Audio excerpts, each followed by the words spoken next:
ጸጋና ሰላም ለሁላችሁም ይሁን። ሰሞኑን የእግዚአብሔር ቃል ልቤን ይደግፍ ነበር። ይሄ ቃል ደግሞ ሼር ባደርጋችሁ ትጠቀማላችሁ ብዬ አምናለሁ። ምክንያቱም የእግዚአብሔር ቃል ጠቃሚ ነው። ሀሳቡ ያለው ሐዋርያት ሥራ ምዕራፍ 27 እና 28 ላይ ነው። ሄዳችሁ ብታነቡት የተሻለ መረዳት፣ የተሻለ መገለጥ ያገኛችኋል። እንድታነቡት ኢንከሬጅ አደርጋችኋለሁ። እኔ ግን የቀረልኝን እውነት ጥቂት ልበላችሁ። ስለ ጳውሎስ ነበር ማነበው። ጳውሎስ ጌታ ኢየሱስ ክርስቶስ እንግዲህ ከተገለጠለት ጀምሮ ስለዚህ እውነት ነበር የሚናገረው። በዚህ እውነት እየሰበከ ብዙ እንግልት፣ ብዙ መከራ ይደርስበታል እና ታስሮም ይግባኝ ጠይቆ ወደ ቄሳር ጋር ሊወስዱት እንግዲህ የመርከብ ጉዞውን ነው የምናየው። እዛ መርከብ ጉዞ ላይ ተሳፍሮ እየሄደ እየተገላበጠ ዳርዳሩን ሄድን፣ ጭንቅ ነበረ፣ እንደዛ ነበር ይልና ይነግረንና ወደ ጣሊያን የሚሄድበት መርከብ ጋር ሊገቡ ሲሉ ግን ምን ይላቸዋል? እናንተ ሰዎች ሆይ ይህ ጉዞ በጥፋትና በብዙ ጉዳት እንዲሆን አያለው። ጥፋቱ በገዛ ሕይወታችን ነው እንጂ በጭነቱና በመርከቡ ብቻ አይደለም ብሎ መከራቸው ይላል። ተዉ፣ አሁን የምንሄድበት ጉዞ ጥሩ አይደለም እያለ በመንፈስ አይቶ ይነግራቸዋል ማለት ነው። ባለራዕይ አይደለ? ሰማይ እየገለጠ እያሻገረ የሚያሳይ እውነት ያለው ሰው ነው እና ይህን ሰው ግን አልተቀበለውም ነበር። መቶ አለቃው ከሱ ይልቅ ካፒቴኑን አመነ።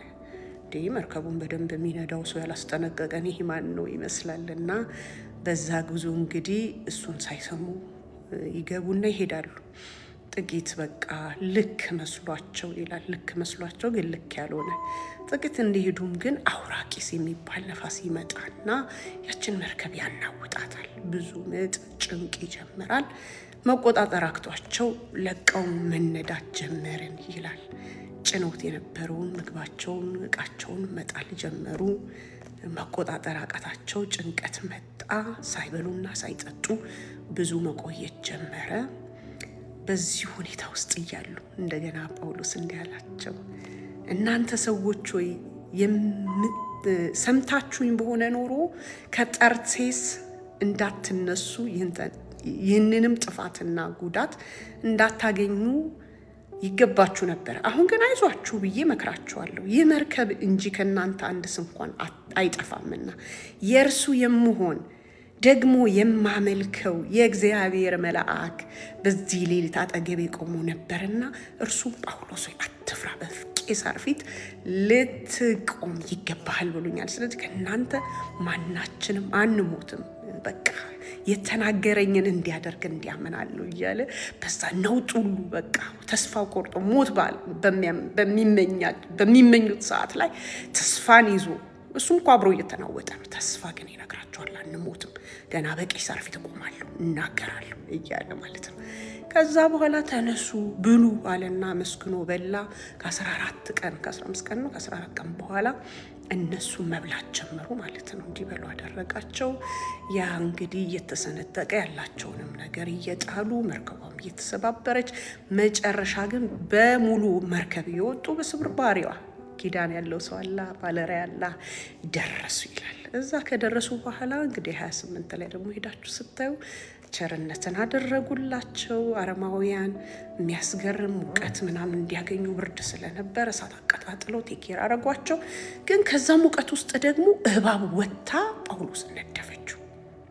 ስትነድፈው እንግዲህ ያችን እባብ እሱ አራገፋት። ያኔ ታዲያ ቤት ከዚህ ሁሉ ይሄ ነፍሰ ገዳይ ሊሆን ነው እና ሊወድቅ ነው፣ ሊሞት ነው፣ ሊያብጥ ነው ሲሉ እሱ አራግፎ ግን ቀጠለ፣ ሄደ። ወደዛ ወደሚሰጠው ቦታ ተሰጠ ማለት ነው። ወደ ፍርዱ ቦታ ሄደ። ጠባቂ ስር ገባ።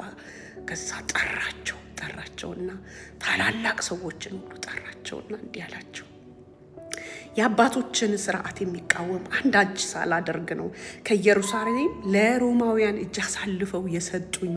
ለዚህ ነው በቄሳር ፊት ይግባኝ የጠየቁት አለና ታላላቆቹን ጠርቶ ያወራቸውና ከዛ በኋላ ምን አለ መሰላቸው? የእግዚአብሔርን መንግስት ይሰብክ ነበር። ስለ ኢየሱስ ክርስቶስ የሙሴ ምናምን እያለ ይሰብካቸው ነበረ። በጣም ተጽናኑ፣ ገረመኝ። ምን አትሉኝም እንዴ? ጮማ ወሬ ይዞ ታላላቅ ሰዎችን ጠርቶ የነገራቸው ግን ሌላ ነው። የእግዚአብሔርን መንግስት መንገዱ ውስጥ ግን የመጣበት መንገድ ጋር እኮ የሚናገረው ብዙ ነገር ነበር። አቤት አውራቂሱ ሲያስፈራራ! አቤት በቃ የነደፈችኝ እባብ እንዴት እንደጎዳችኝ ብታዩ። ሰዎቹ ሲጨነቁ እኔም እኮ ተጨንቄ ነበረ።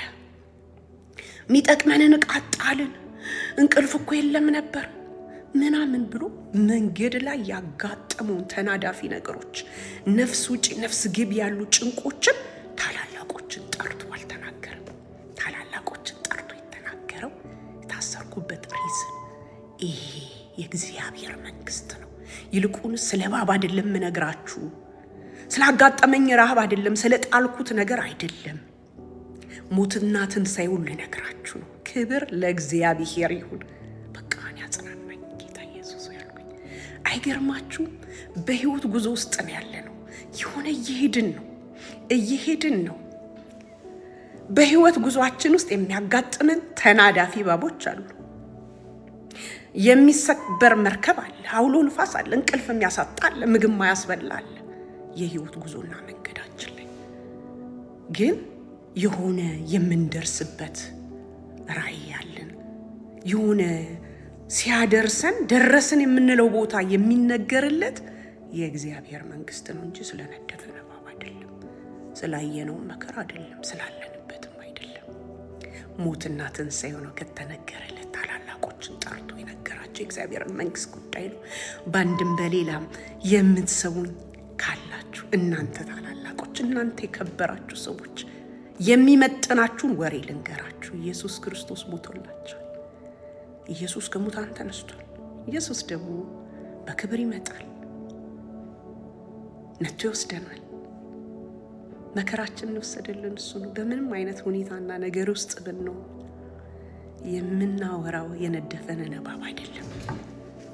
አለ እኮ እሱ እኮ አቅጣጫ ያስታል፣ ርዕስ ያስቀይራል። ያጋጠመን ነገር ማለት ነው። ግን ርዕስ አንቀይርም። የሆነ ቦታ ደርሰን የማውራቱ እድል ካለን የምናወራውን እኔ ልንገራችሁ። እኔ የራሴን ድርሻ ኢየሱስ ያድናል። ኢየሱስ ይወዳችኋል። ከዘላለም ሞት ያድናል ኢየሱስ። በልጁ የሚያምን የዘላለም ሕይወት አለው ይላል። በልጁ የሚያምን አይፈረድበትም ይላል። ከድቅድቅ ጨለማ ወደሚያስደንቅ ብርሃን የተጠራ ነው። የእርሱን በጎነት ልናገር ነው። ድቅድቅ ጨለማ የገባንበት አስደናቂ ብርሃን ነው። አስደናቂ የሆነ ህይወት ነው የምነግራችሁ። በምንም አይነት ሁኔታ ውስጥ ብትሆኑ የሚወዳችሁ ጌታ አለ። በአመፅ ልባችሁን አታደንድኑ። ኢየሱስ ሊመጣ በቅርብ አለ። ብዙ የቀረን ጊዜ የለም። ኢየሱስ ያድናል። እናም ከተናገርን የምንናገረው የመስቀሉን ስራ ነው፣ የእግዚአብሔርን ፍቅር ነው። ትውልድ እየጠፋ ነው። አንገብጋቢው ዜና ኢየሱስ ያድናል። ይህን እውነት ባገኘነው አጋጣሚ ሁሉ እናውራው። ተባረኩልኝ። ወዳችኋለሁ።